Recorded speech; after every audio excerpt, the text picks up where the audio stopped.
Hey, progressive thinkers. Looking forward to seeing distant relations at Thanksgiving this year? Of course you're not. You're wondering, how am I going to keep a lid on my political rage if I'm seated next to a hateful Trump supporter like your crazy redneck uncle or our new White House strategist? Geez, your mom will invite anybody to dinner, won't she? Well, I'd like to help with some tips, snappy comebacks, and thought-provoking questions. In this, my Progressives Thanksgiving Survival Guide, Post-Apocalypse Edition. Post-Trump Edition. First, when you're sitting next to a Trump supporter, don't start screaming. That's their job. Put the drink down. Not down your throat, down on the table. Put the drink down. Not down on the floor, down on the table. Broken glassware does make a point, but a trip to the emergency room is very costly, and we're all going to lose our health care under Trump. Now it's time to go all Socratic on their asses. Don't argue, ask thought-provoking questions. When you ask questions, you give them a chance to moderate their opinions, show respect for their point of view, make them think instead of spouting canned answers. Not feeling humiliated, they probably won't shoot you, and they're not allowed to make you drink hemlock. At least not yet. So, what are some possible topics that could come up at dinner? I've thought hard about that and come up with a kind of cheat sheet. A few easy-to-remember factoids, posed as harmless questions that may not help you actually win the dinner. Nobody wins anymore, but at least can help you survive it. Okay, so the person next to you says, finally, the government will be run like a business. And you say, isn't the government like a business, much in the same way a horse is like a kumquat, in that it is not? For example, government does not make or produce any products to achieve profits. That's not what it's for. On the other hand, business isn't run by the people for their own good. It's run by a few voting shareholders who just want to make themselves richer. Although it does sound like what Trump's trying to do. Did you know he's already getting expensive gifts from foreign dignitaries? And he's urging them to stay in his hotel when he becomes president. Sounds like he'll really clean up. In profitable businesses today, a very few top people make about 335 times what everybody else makes. Does this sound good to you? How do you know you'd be one of the people on the top? Of course, if Steve Bannon is sitting next to you, he knows he's going to make a killing. Why did your mom invite that guy? And of course, when people aren't productive, business is supposed to cut them loose. So I guess we should get rid of unemployment insurance, Medicare, and Social Security, right? Screw those damn lazy old people, infants, and veterans. But we still might have a little problem. Because, of course, 50% of all businesses, even by the best businessmen, completely fail. Donald Trump has had his share of failures, but he's always relied on the government to bail him out with tax deductions. But if the government is business and it fails, he fails it, then who do we go to? I'm confused. What if your dear dinner companion says she just couldn't trust Hillary? You could say, yeah, isn't it amazing that after 30 years of intense scrutiny by Republican rivals, they couldn't nail her on a single thing? They really hated her. God, she must be the smartest woman in the world. Maybe we should have elected her. Oh, that's right, we did. So what if your dinner companion mentions tax breaks for business or trickle-down economics? Remember how Reagan gave all those tax breaks to business? And how the economy collapsed? And how we had a huge deficit? And how our dollar lost value? How all those people lost their jobs? That was trickle-down economics.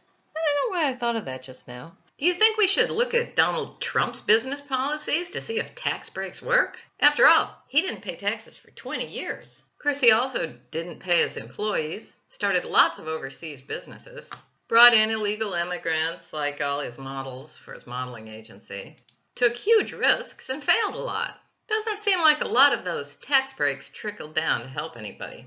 What if your dinner chum says air pollution and climate change are a myth? Invite him to come outside, stick his nose up to your tailpipe, and inhale deeply while you idle your car. Invite him to consider that 1.3 billion Chinese want cars. Do you know how many cars that will be?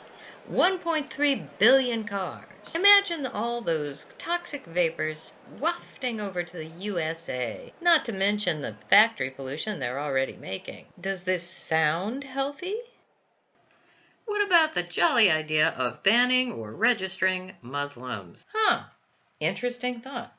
You know, if we ban one religion that's bad or dangerous, we could ban other religions that were, just unpopular religions. I mean, obviously, the biggest, most popular religion is going to win out, right?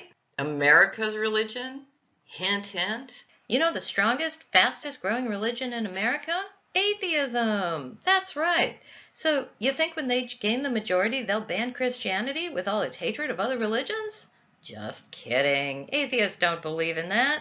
And have you ever stopped to think that maybe we're just giving power to the Muslim extremist terrorists by being so afraid of them? After all, in the last 10 years, they've only managed to kill 24 people. No, wait, that's terrorists of all kinds, not just Muslim terrorists. On the other hand, 280,024 people were killed by guns in the last 10 years. But Trump doesn't want to register or control gun owners in any way, which brings up the question of gun control. You know, I've always thought the Second Amendment was great.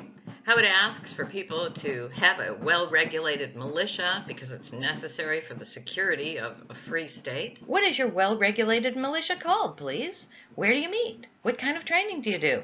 What kind of rules do you have?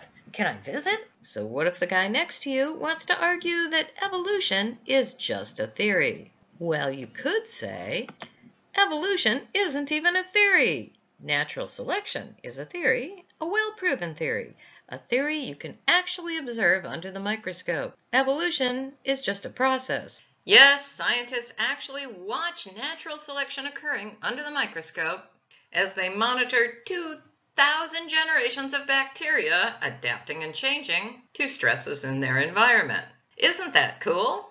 Of course, you can't see creationism occurring anywhere, but hey, could you tell me, how has creationism ever cured disease, or helped us fight some environmental problem, or helped us to improve our food supply? Also, as a good Christian, you must know there are two completely contradictory creation stories in the Bible. There's Genesis 1:1 that says it took 6 days to make the world. First plants, then animals, then together man and woman. Genesis 2:4 starts over and says it took 1 day to make everything.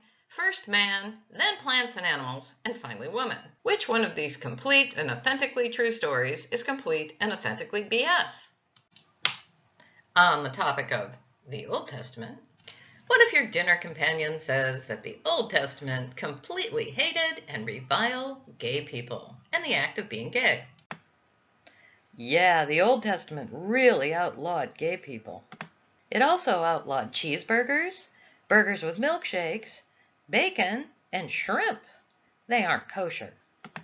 You know the punishment for breaking kosher laws? Banishment, capital punishment, or divinely imposed execution sometime before you turn 60. So which of those do you want? What if your lovely dinner companion asserts that African Americans are convicted of more crimes than other groups? Well, you could answer that African Americans are incarcerated at 6 times the rate of whites for the same crimes, resulting in a resume that makes it virtually impossible to do anything but crime. Yeah, it's true. Poor people really do commit more crime than rich people. And did you know that the Irish were the original old school gangsters? And of course, it's not surprising that so many African American people are poor. I mean, when your great-grandma was a slave who couldn't even own herself, Grandpa would get lynched if he tried to take a good job away from a white person, and your mom and dad weren't allowed to go to the same schools or eat at the same restaurants or stay in the same hotels with white people. Isn't it a bloody miracle that there's so many healthy, wealthy, well-adjusted African Americans in this country at all? Like my many smart and talented friends, who you better not insult in my hearing. What if your dinner companion wants to criticize illegal Mexican immigrants? I'd say something like this. Oh, you are so right. Illegal Mexican immigrants just pour over our borders, mostly to work in the fields as farmhands. And those poor people hardly get paid anything at all. You know, they get like 62 cents for picking 100 tomatoes, a huge, heavy bucket of tomatoes. We need real legal Americans picking those tomatoes and every other vegetable and fruit. Of course, the price of our food is going to skyrocket, but you're right. Let's do something about this travesty. And the wall, what a great idea. You know, Donald Trump has made a lot of money off building things in his career. I'm sure his companies will make a lot of money off of building this wall. Of course, he can't get the Mexicans to pay for it. I mean, how would that work? So that means we're going to have to pay for it. There's 122 million of us taxpayers. The wall just to build, it's going to cost about $25 billion. Your taxes will go up about $205 a year to start. Plus, you know, more after that for Border Patrol. Also, you know, Israel has a little tiny wall with Palestine. How's that working out for them? Bombings, people going over the top with ladders. What if the conversation turns to trade with China?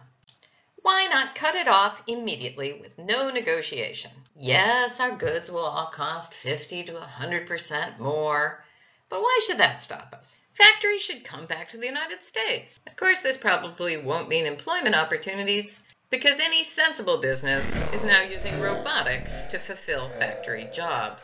Of course, a lot of what we import are raw materials like rare earths, which we don't have in America. We need rare earths to make cell phones, computers, and batteries, but, you know, we don't need all that stuff. Yeah, let's just cut off all trade. What if your companion says that he suspects Jews secretly run the world? Personally, I'm not Jewish, but I'd say, gosh, I hope so. Did you know that for some crazy cultural reason, Jewish people are more philanthropic than any other group? Of course, the richest guys in the world aren't all Jewish. As of today, Bill Gates is #1, and he's maybe Jewish, but probably not. Anyway, he gives away a shitload of money. Then the next richest guy is Carlos Slim from Mexico, not Jewish, and not particularly generous. I don't think Warren Buffett's Jewish, though he is pretty generous. Amancio Ortega from Spain, I don't think he's Jewish. After that, you get Larry Ellison, who's all kinds of philanthropist, gives away millions of dollars, followed by Charles Koch and David Koch or Koch or whatever the hell their names are. They're not Jewish, and everything they donate to is to help themselves. They have tax havens in 17 different countries, and they only fund political opportunists who can make them and their companies rich. The next richest people are Christy Walton and Jim Walton. They seem okay. And finally, you get Lilliane Bettencourt, a French makeup heiress, who, if Jewish, must have an evil secret plan to make us all look a whole lot better. Yeah, the evil Jewish plan seems to be to make the world a better place with clean water, better education, human rights, food for all, and housing. It's just downright un-American. What if your dinner companion says, I don't like feminists. They're so dykey. You might say, wow, you're really afraid of women, aren't you? Was your mother mean to you? Was she? Was she kind of a horrible bitch? Do girls laugh at you? Are you a laughingstock? You shouldn't be angry by women who don't act interested in you. I'm sure it's nothing personal. Plus, you can get an enlargement. Finally, what if your dinner companion comes up with some crazy fake news from Breitbart or another alt-right news source? Like, say, birth control makes women crazy and unattractive, or it's a good thing to drink when you're pregnant. Or the wonderful new idea, quoted in Breitbart, that advanced reptilian aliens have enslaved humanity. You might say, look, lizards had 175 million years to evolve. The most advanced thing they ever managed to do was lay eggs.